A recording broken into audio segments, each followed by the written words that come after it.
now. Former ActionSA councillor Abel Tau has lodged papers in the High Court to set aside the decision to kick him out of the party, but he doesn't want to return to ActionSA.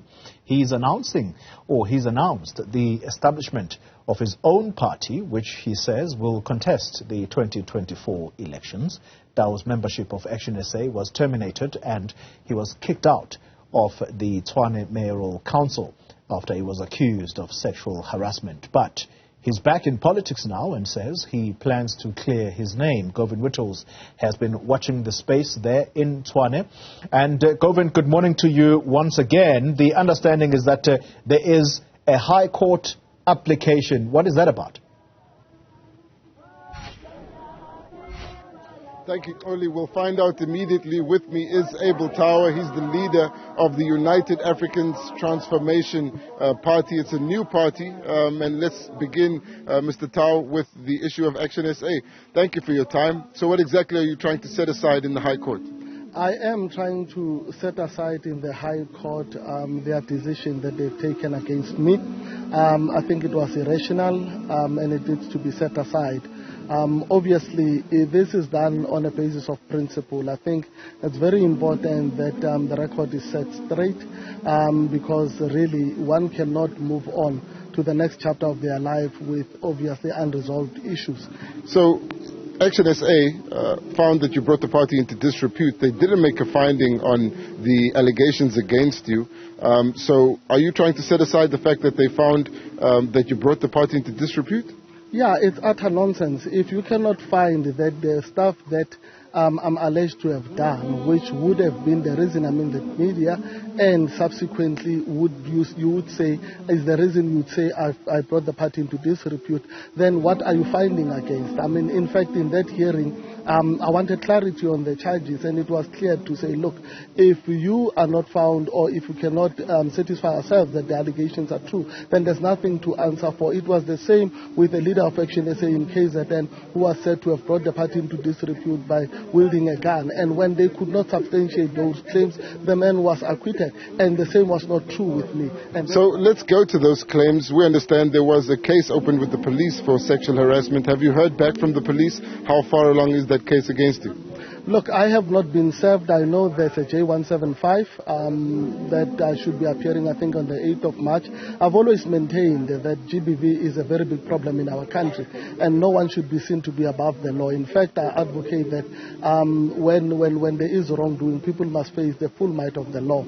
And therefore, I would subject myself to all processes. I have absolute faith in the justice system. But equally, we cannot use such a sensitive issue to play around with and settle political scores. I think it is despicable, it's dirty politics, and we have seen most men who have been accused of GBV before, and to find that it wasn't true. I mean, crazy things have happened. We've lost school kids based on this kind of behavior. And so are you confident you'll be able to be proven innocent in that claim, or how will you approach your defense?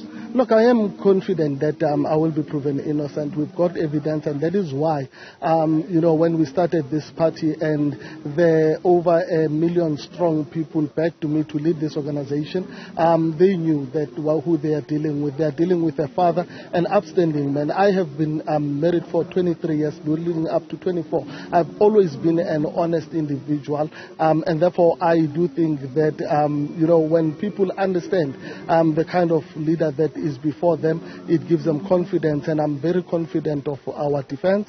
There's absolutely no case from where I'm standing, but obviously I'm going to go in there with absolute respect for the process, and as well respect for real victims of GBV. Just briefly then, Mr. Tau, what's your response to people who might criticize you for launching or standing as the leader of this party while facing an allegation of gender-based violence? Look, Look, I do think that one of the things that you would realize is precisely that I do think that this ploy was done to try and silence people like ourselves who stand for something in society we cannot afford. We are sitting now at stage 6 load shedding. Things have gone from bad to worse. We are sitting with kids who every day are going to stand in queues in schools. The very same school we're in, there are parents today who don't have space for their kids to study at. The problems are insurmountable. South Africa is going backwards every day. And let's get to that. The UAT is planning to march on Friday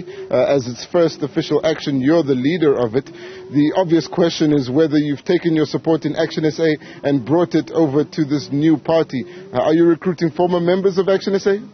We are recruiting everyone. Most definitely, we have taken a lot of them with us, but we have built up support. Like I'm saying, we have over, almost. We at the last count, we're just about over 2 million strong people who are behind us, both signed up members and supporters. So we do have the kind of support that we believe will take us forth. We will be bringing a number of people to that march on Friday, just to demonstrate that South Africans are really tired of all the blunders that have been made, and they've bestowed their trust in us to say, take us forward from where we are.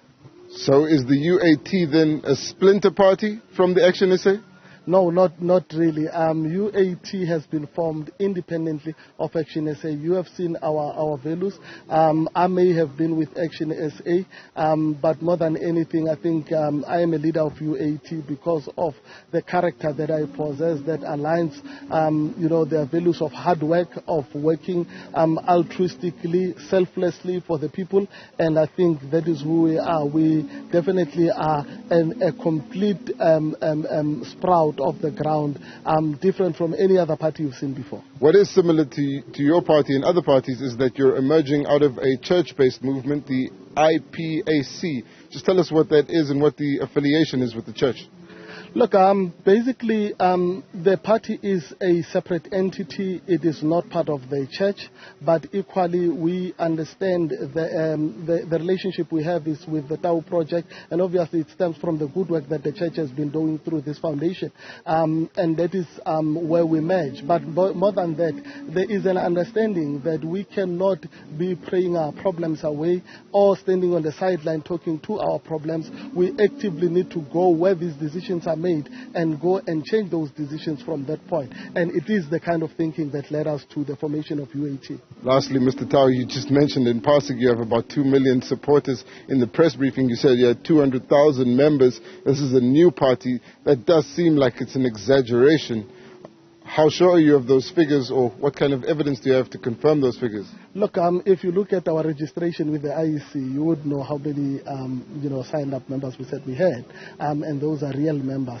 But you've alluded to the relationship we have with the church, and obviously there is scores of members of the church who have heeded our call when we are saying this organization needs to be started, and therefore you can do your own homework. You'd realize that those are credible numbers that we are putting forward. Thank you so much, Mr. Abel Tau. He's the leader of the United Africans Transformation Party, a new party only that says it's registered for the national and provincial elections. It'll contest in Mpumalanga in the northwest and in Gauteng. It hopes to bring the ANC under 40%, and it plans to flex its muscle on Friday when it will be leading a march here in Gauteng against load shedding. We'll, of course, try to follow that up and see what kind of support the UAT really has. But for now, it's back to you from Pretoria.